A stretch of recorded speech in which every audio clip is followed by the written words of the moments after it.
Communication between couples. Communication between couples and how important that is. I know it sounds boring. You're like, oh, this is boring. I want to do something fun. I don't want to talk. I want to like just get to the point. My partner wants to do me in the butt, but I don't. What do I do? Wait, you want to do me in the butt or I want to do you in the butt? I mean, I guess either one's fine. Okay, well, but the other person doesn't. Well, instead of arguing with each other and being like, I want to do it, you never want to do this because you want to do it with your ex-partner where you don't like me. And it's like, why don't we get to the core of the reason behind why, like to the root of why the one person doesn't want to do it, you know? It's probably a lot deeper. Yeah. It's probably a lot deeper than you're thinking it is. Well, you had that with one of your partners, remember? You wanted to do stuff and he didn't. Which one was it? Oh. You wanted to just, it doesn't have to be a sexual thing. It's just you wanted to do stuff and he didn't want to do stuff. Right. And that's very common. Yeah, like with a previous partner of mine, he didn't want to do all this tantric, like spiritual, sexual stuff with me, but I did. You know, so it's tough. It's tough in those situations, and you have to communicate, and you have to really get to understand why each person doesn't want to do it. Is there a reason? And there are situations where your partner just doesn't talk, because that's what my previous partner did. He didn't talk. Right. So I would bring it up all the time, and he would either say, no, I'm not interested, or he wouldn't say anything at all. So we never really could get down to the reason why, or really have any sort of connection or conclusion as to how we can fix this. So if you get to that point, well, then you got to figure out, like, am I with the right person? No, I mean, if they're not willing to do any kind of work, I mean, you are out of luck. Yeah, you have to have a partner. Both of you have to be willing to put in the work, to communicate, to sit down, to talk, to figure things out, and work through it. Yeah. If one person is not willing to do that, well, then you got to think, I can't be in a relationship where my partner does not communicate with me, because one of the... That's not a relationship. No, you don't know that part. You are not in a relationship if that's the situation. Right. The foundation of a relationship is based off of communication and empathy and understanding and intimacy and emotional connection.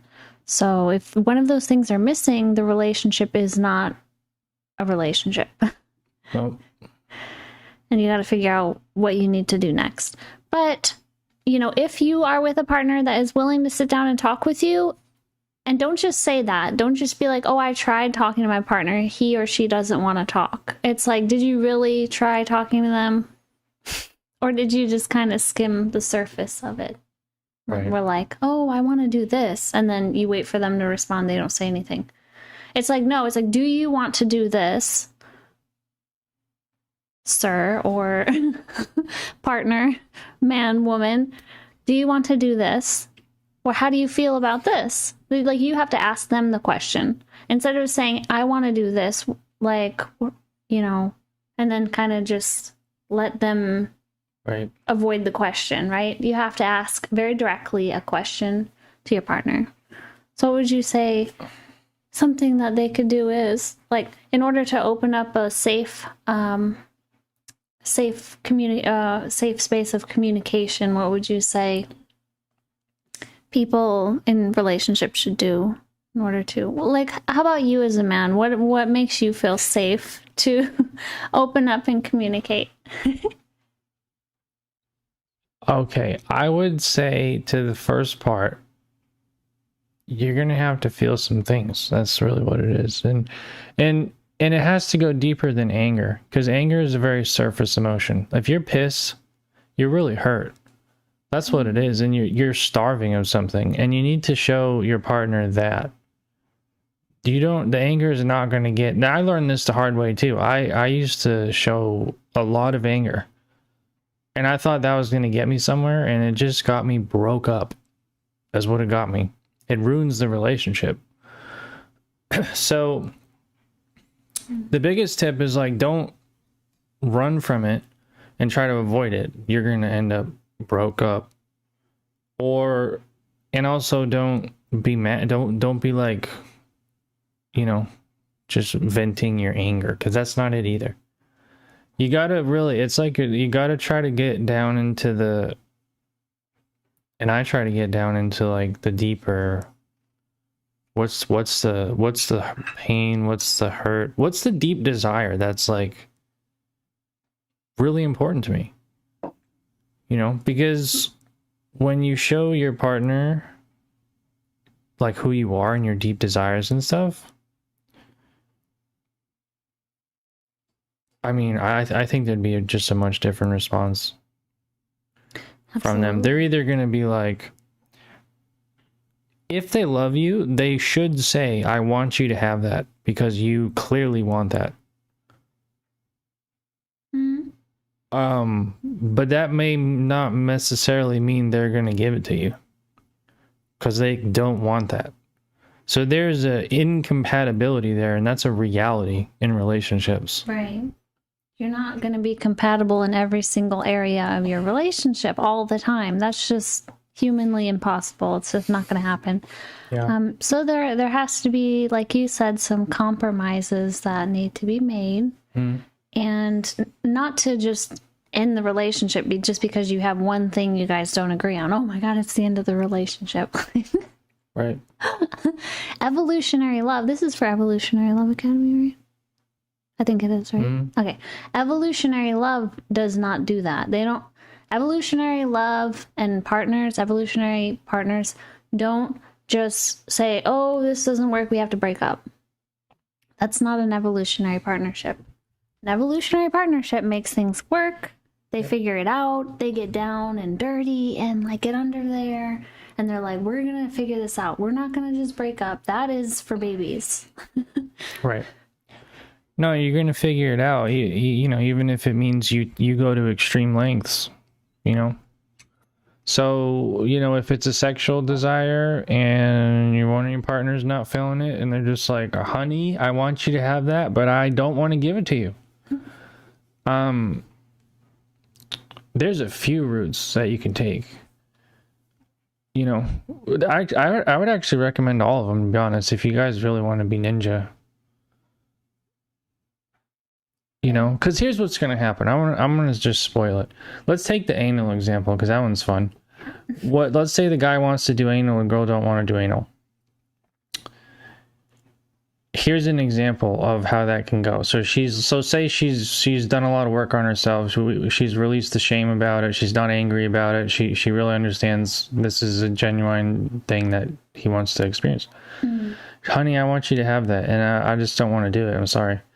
So now what you can do is you can pay a professional to give that man that experience. You can do that. That's a real thing. That will not destroy the relationship. It will probably bring you closer. Because what's going to happen after is you're probably going to realize you actually do want to do that with your partner once he actually goes and does it with someone else. That's very common. Yeah. And then you guys can actually start working through the issue of what is the fear around exploring this part of myself. Yeah. There's a lot of, I've studied Tantra, and there's a lot of things energetically that can get stuck in your base chakra, which is essentially your butt. Your ass.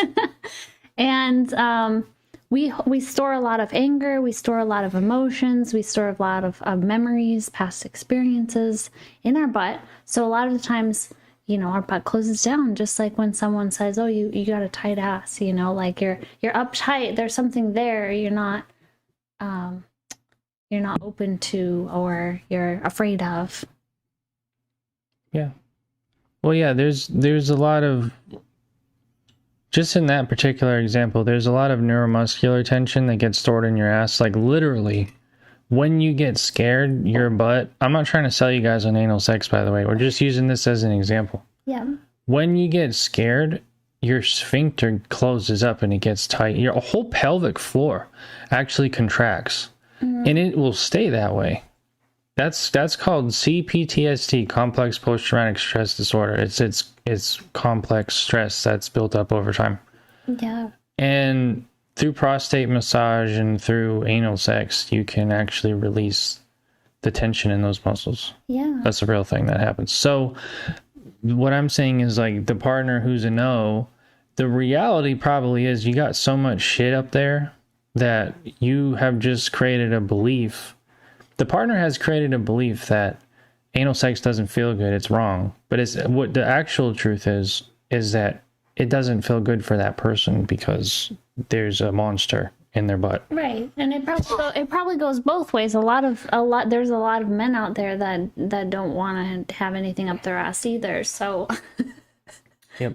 it's not just because you're a woman. It's like, if you put it in the reverse, that's probably true for the man too. Well, and also the man's G-spot is in his butt. Exactly. So how's that? Prostate. So you can open up a man's G-spot, like, he will have this amazing full body orgasm, which is like usually not accessible for men unless you can reach that spot in their butt. Butt stuff can be really scary, man. I'm telling you. But anyway, that's just one example. I So wanted to say something what's another before example? I forget though. What? See, I have to say it like when I think of it, or otherwise it's gone. Oh, what was I gonna say? Butt stuff? Yeah, it had something to do with that. It was like, it was something about it. What was it? Oh, I don't know if this was it, but I did have one thing to say. that there's also like, there's a conversation you guys can have, like, for example, with the butt situation and the anal sex talk that we're having. For one partner, for me, if I was the woman, I would want to be like, I would want my partner to, you know, if I was so adverse to having anal sex, you know, is it because I'm afraid that he's not going to be gentle with me? Maybe he's usually not very gentle when it comes to having sex, and I'm afraid like he's going to hurt me, you know? Then you should probably bring that up. You should probably say, hey, like, when you get really excited when we have sex, you know, you go really fast. Well, I'm afraid you're going to do that in my butt, and it's going to be like, I'm going to start bleeding. Like, it's going to be this whole scene. It's going to hurt. Yeah.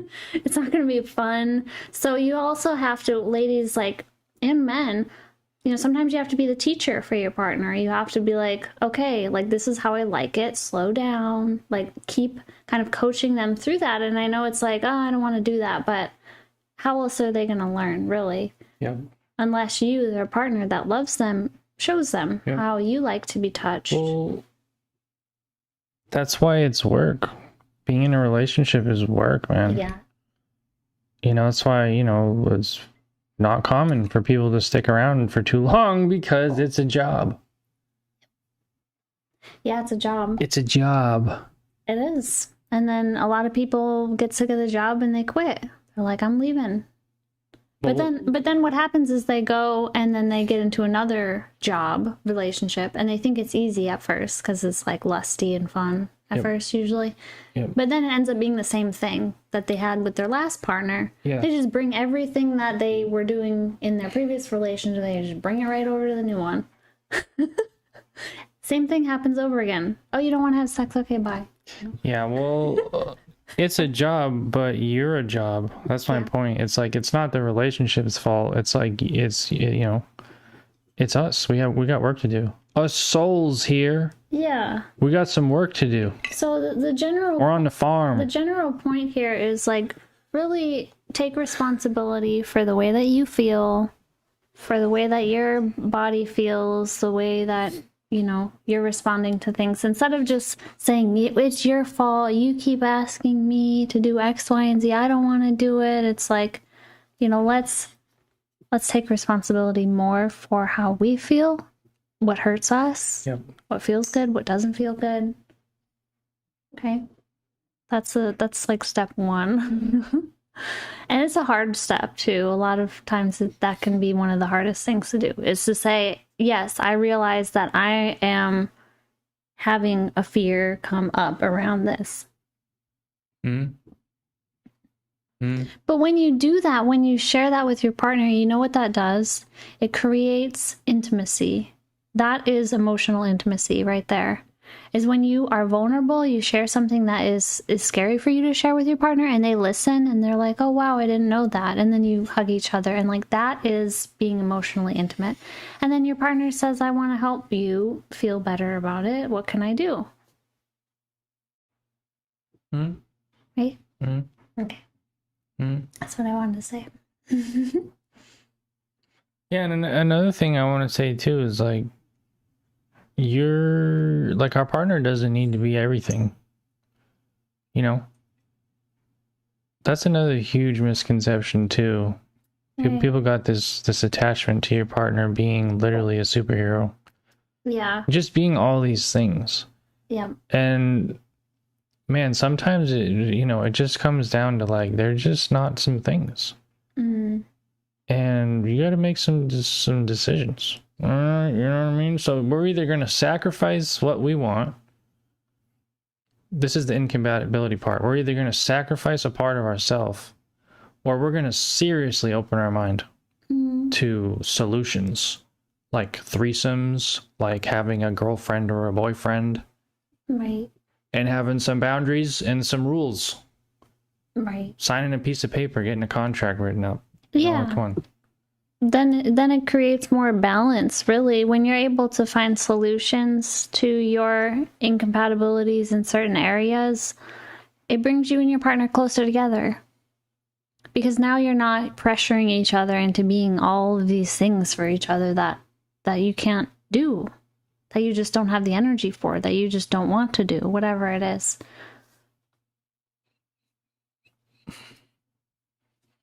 Yeah, I mean, if you guys want to learn, I know 99% of people don't want to learn this, but if you do, maybe we'll do some content on like how to go about the solutions if it's gotten to that point.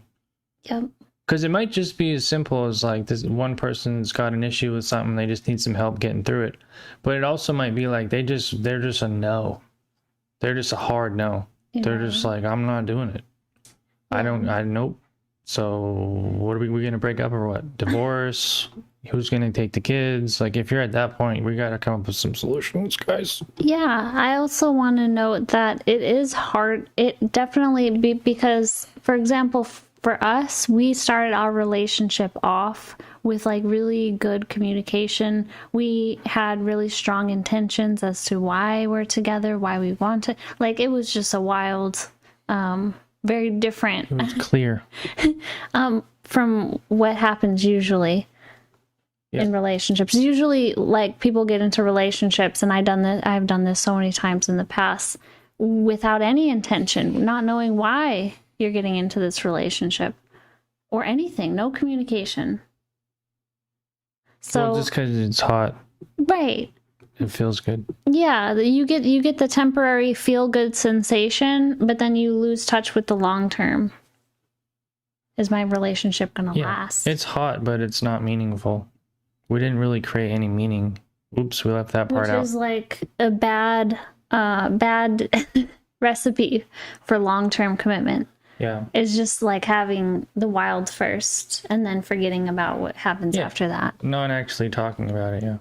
But what I want to say that really quick, that we had a very unusual relationship in comparison to most people, where we were like really, really clear with each other right up front. We met at a sex party, snuggle party. Like, we were just wild and crazy from the very beginning with each other. We were out there. But we were very clear and very honest with ourselves. Absolutely. And with each other. The way we met was the way we were communicating with each other when we first met was like something that happens when you, like, sometimes it doesn't even happen with people who've been in relationships for like 4 years. They don't even communicate like that. Like, we had crazy, like, astronomical communication with each other. And it's gone very well. Yeah. And we're coming up on 4 years, and there's been no problems. Mm-mm. And any wrinkles in our relationship have been ironed out in a day. Yep. Maybe a week, the most. Yeah, we're really good. Like deep issues, like you know, just deep issues. We don't need to go into it.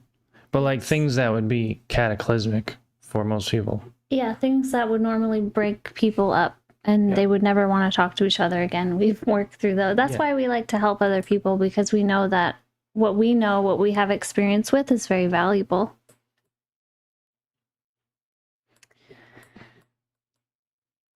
So if you guys need support, reach out, post in the comments, send us a message.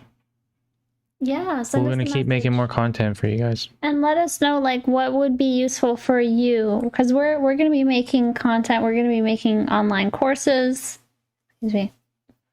Online courses, and we want to know what would be useful for you. Does it have to do with communication? Does it have to do with sex? Like what exactly is the issue that what's the number one problem that if you had it solved, you know, you'd be golden. You'd be a golden goose. Yes, that you would feel like, wow, we really accomplished something together, and we're really happy and proud of that. We think a lot of the problems have to do with communication. That's why we made this whole video here. So yeah, well, to communicate just means to come together. Yeah, community. Yeah, to unify together. That's it. So if you're having problems communicating, you're having problems coming together with other people. Come together. Yep. Right now. But, you know, where that starts is ourself. Yep. You're having a problem coming together with your damn self. Yes, because your partner is just a reflection of you. So they're just like, you know, like the two, what are they called? Atoms? And the two atoms, like, isn't there at some point they like merge together? I don't know what you're talking about. There's like some sort of science thing where like the two, I don't know what it is or what process that is, but where they come together. I know that cells split apart.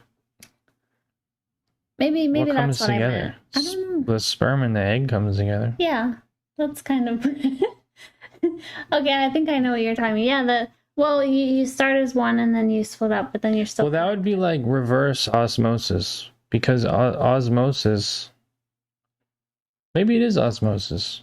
I think it is osmosis. Osmosis is when you just take on the characteristics of something else by being near it. Yeah. Or we'll have to look it up. Yep. Let us know in the comments if you know what we're talking about. If you're more, or if you think we're crazy. If you're more of a science geek, I think I'm right about something here, though. I think you are too. But there is a mirroring effect we have when we're with our partner. I think that is osmosis. I think you're talking about osmosis. Osmosis. Osmosis Jones. You see that movie? No. Good movie. Okay. Bye. Bye.